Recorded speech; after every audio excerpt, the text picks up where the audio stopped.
El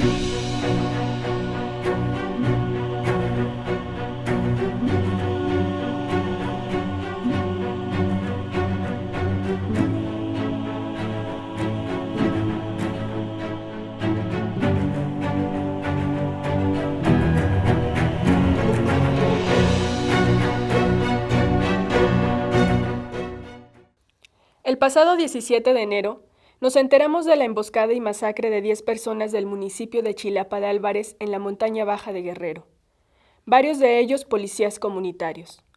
Según se ha dicho en diversos medios de comunicación, el crimen fue perpetrado por el grupo delincuencial Los Ardillos, líderes del trasiego de drogas, del secuestro y la extorsión en dicha región.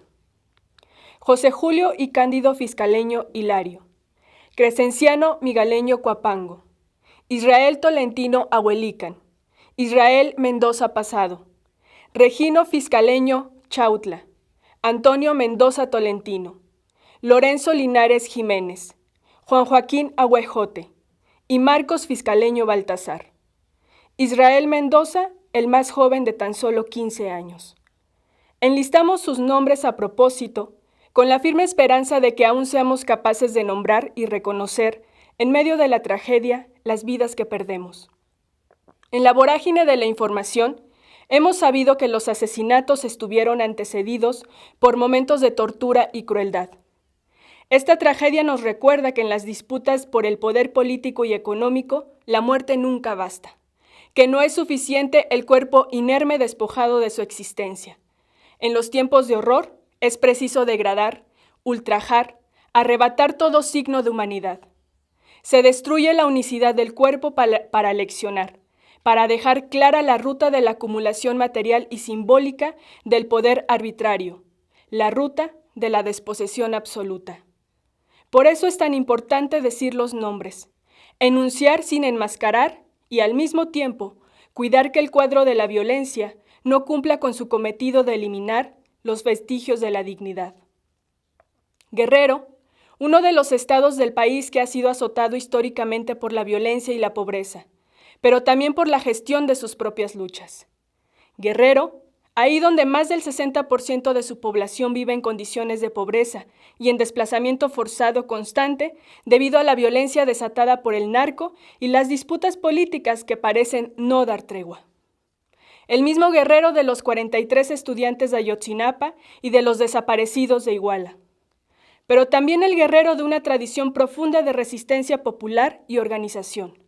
El Guerrero de las policías comunitarias, un sistema de seguridad, procuración de justicia y resocialización comunitarias que nació desde 1995 para combatir precisamente la expansión del crimen organizado, así como la corrupción y colusión de las fuerzas de seguridad municipales y estatales.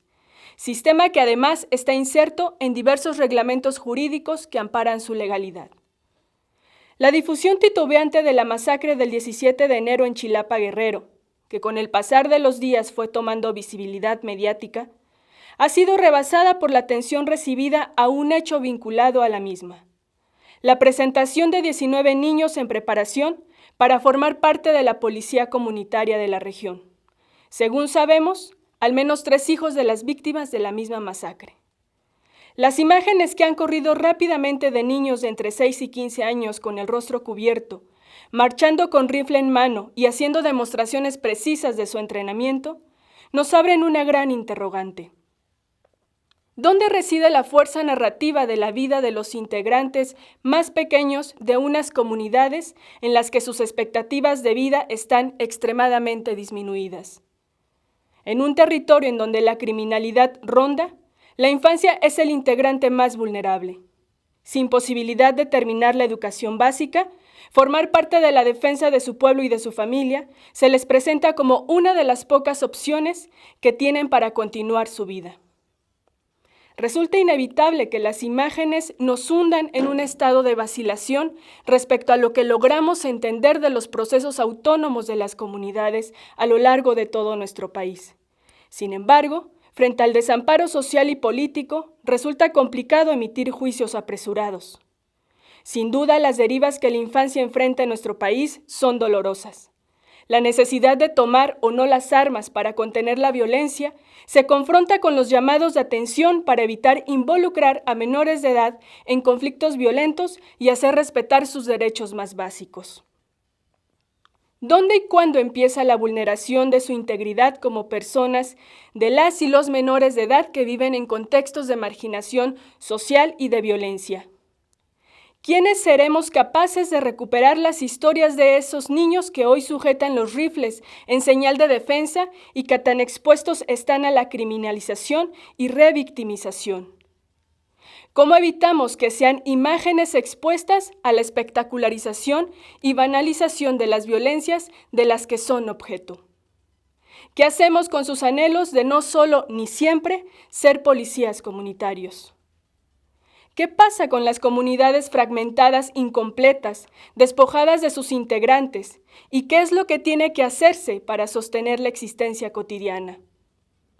Hay mucha información generalizada que cuenta el suceso, pero se desdeña la importancia de acercar el oído con humanidad y calma para escuchar sus relatos y sus historias.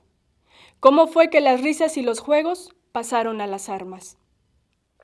En el año 2019, por lo menos 18 policías comunitarios pertenecientes a la Coordinadora Regional de Autoridades Comunitarias, CRAC por sus siglas, fueron asesinados y resistieron a 5 ataques en 5 de sus comunidades. Frente al sueño que pueden tener algunas y algunos de que el Estado siga siendo el garante de la seguridad de las personas, la realidad se impone cuando en la cartografía del ejercicio de la justicia encontramos comunidades enteras en el desamparo absoluto.